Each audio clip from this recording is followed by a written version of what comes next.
Good morning. All right, we got to set the stage because, and you remember that last week we heard the story of the miracle where Jesus feeds 5,000 people with just a few loaves of bread and a couple fish.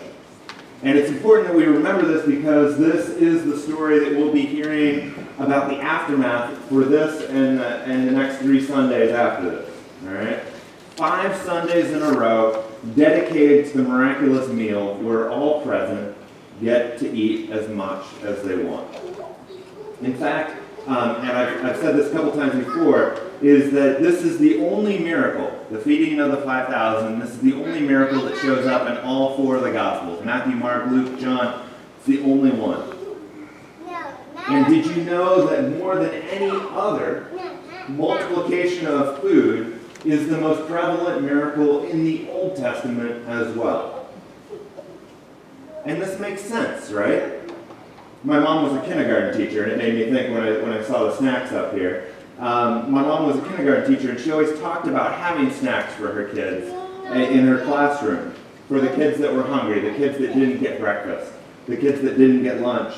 And my mom would say, Jim, just remember that food is love. And this is true, especially back in biblical times where people lived day to day, striving to get enough food just to survive, and rarely would anybody ever have enough food to feel full. So food, enough food, was the currency of love and care back in the Bible times. The fact that our God is deeply concerned with people having enough food is not the surprising part to me for Jesus' miracle of feeding the 5,000. All right, and it's not the surprising part of the manna being given to God to the Israelites while wandering around in the desert. The part that is interesting to me, the part that is surprising to me, is the aftermath, the rest of the story, the part that takes place next. So we're going to look at you're always allowed to cheat, you can look at your lesson. We're going to look at our story in Exodus first. So the Old Testament lesson. The people are hungry, right? And their response is they grumble and they complain about God. And what is God's response to this lack of devotion and faith? I mean, this takes place immediately after God frees the Israelites from slavery and leads them through the Red Sea to safety. What does God do? He feeds them, right? You know, they do nothing. They don't give thanks. They don't offer praise, anything like that. God gives them miraculous food day after day for 40 years in the wilderness. And then so after that, though, after they've been freed, after they've been fed, they, of course, are totally grateful and devoted to God, right? No, we know the rest of the story. They immediately start complaining again about different things and falling away and worshiping different gods. Disbelieving, disobeying. And now, in our gospel lesson, we have a new Exodus. People in the wilderness again being fed by Jesus' hand. And what is their response? Devotion, belief, and gratitude?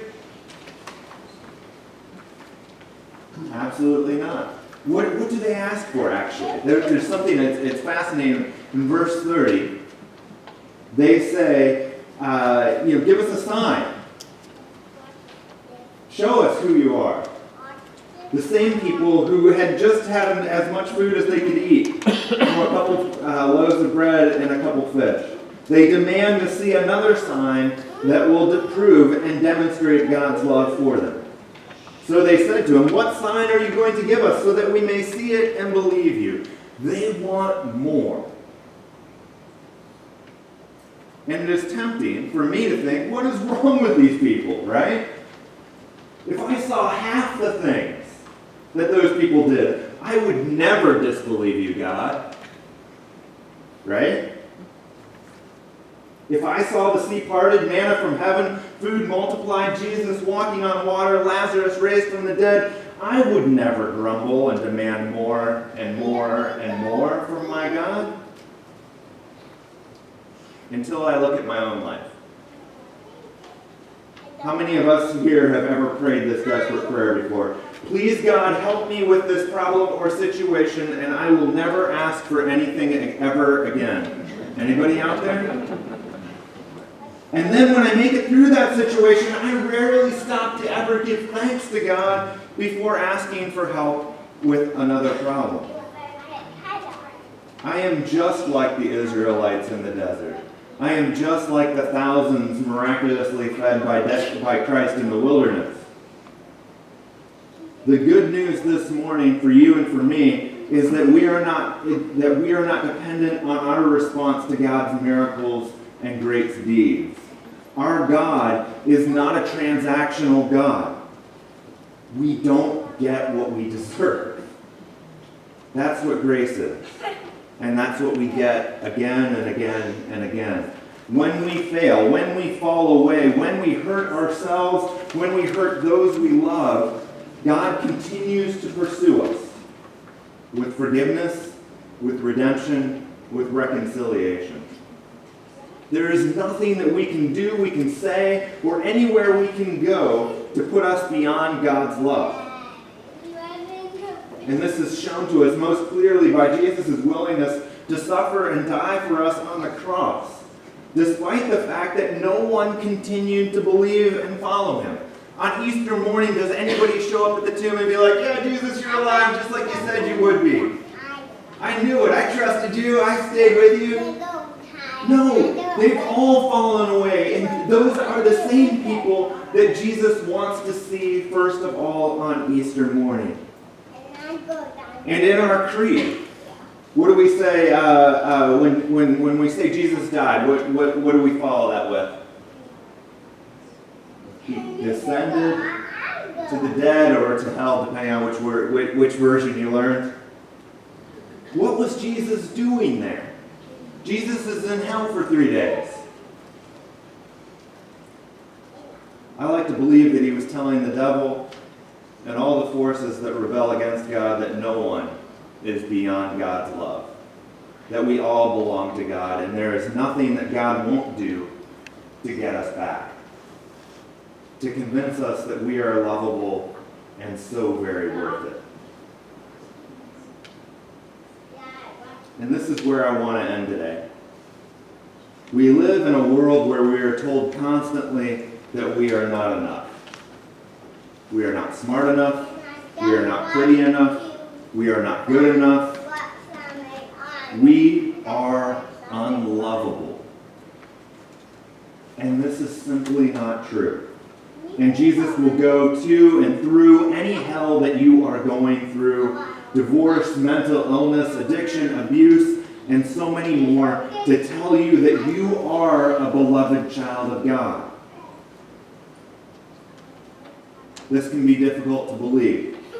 It's easy to see God's grace as a gift only for others. So I'm going to give you something maybe to try if you're ever having difficulty believing that God's grace is for you. I suggest you try telling others that it is true. I was working at a camp one year, and we were doing a confession and forgiveness, and I asked one of the pastors, I said, hey, am I allowed to tell people that their sins are forgiven?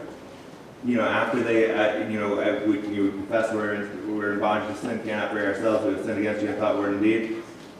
Am I allowed to say, your sins are forgiven? Or does a pastor have to say that? And the pastor laughed at me. He said, well, of course you can say that. He said, it's not me who's forgiving the sins. It's Jesus. So I want you to say it with me. All right, turn back to your prayer confession here. And we're looking at the words of absolution here. Very first page of your bulletin.